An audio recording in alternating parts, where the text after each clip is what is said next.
61002400। প্রাক্তন প্রেমিকাকে খুঁজতেই প্রেমিকের ফোন কল, অপর পাশ থেকে শোনা গেল সরি, রং নাম্বার। এটি লিটন দাসের ওয়ানডে স্কোর।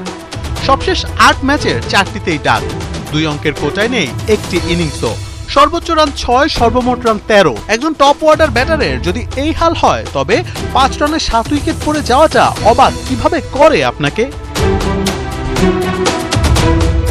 চ্যাম্পিয়ন্স ট্রফিতে লিটন কুমার দাসকে বাদ দেওয়া হয়েছিল অফর্মের কারণে। এরপর ঢাকা ক্যাপিটালসের হয়ে সেঞ্চুরি হাঁকিয়েছিলেন এই উইকেট কিপার ব্যাটার। যদিও তার টি-20 ফরম্যাটে, লিটন টি-20-র কাপ্তান, তাই বিপিএলে তার সেঞ্চুরি মনে প্রশান্তির হাওয়া বইয়ে দিতেই পারে। কিন্তু কিসের ভিত্তিতে তাকে আবার দলে নেওয়া হলো তা বড় প্রশ্ন, কারণ ওয়ানডে ফরম্যাটে হতশ্রী তার পারফরম্যান্স। অন্যদিকে আরেক wicket keeper batter Nurul Hasan Sohan ছিলেন দারুণ ফর্মে। নির্বাচককে প্রশ্ন করা হলে উত্তরে আসে সোহান নাকি গ্লোবাল সুপার লিগ খেলতে যাবেন, তাই তাকে দলে নেওয়া হয়নি।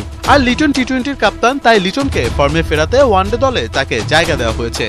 তবে কি জাতীয় দল ফর্মে ফেরার মঞ্চ, নাকি ফর্মে ফিরে পারফর্ম করার মঞ্চ?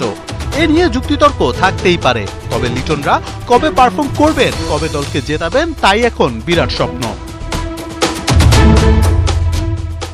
মুশফিক যুগের পর ভরসার প্রতীক হয়েছিলেন তাওহিদ হৃদয়। তাকেই ভাবা হচ্ছিল মিডল অর্ডারের প্রাণ ভ্রমর।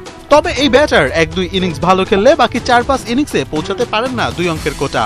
এছাড়া প্রতিটি আউটই দৃষ্টিকটু, এমনভাবে উইকেট বিলিয়ে আসেন যাতে মনে হয় গলি ক্রিকেট চলছে। লেগ সাইডে বেশি শর্ট খেলার প্রবণতা থেকে এখনো বের হতে পারছেন না এই টাইগার। লিটন হৃদয়দের এমন নাজেহাল পারফরম্যান্সে ভক্তদের হৃদয় পুড়ে ছাই। এর পেছনে খেলোয়াড়দের পাশাপাশি বিসিবিও কি দায়ী? এত বছরেও যে নিজেদের পাইপলাইন মজবুত করতে পারেনি বোর্ড। অফ ফর্মে থাকুক আর অন ফর্মে ঘুরে ফিরে ওই একই প্লেয়ারদের কাছে ধর্ণা দিতে হয়। এমন অবস্থা থাকলে 5 রানে 7 উইকেট পড়ে যাওয়াটা মোটেও অবাক করার কিছু নয়।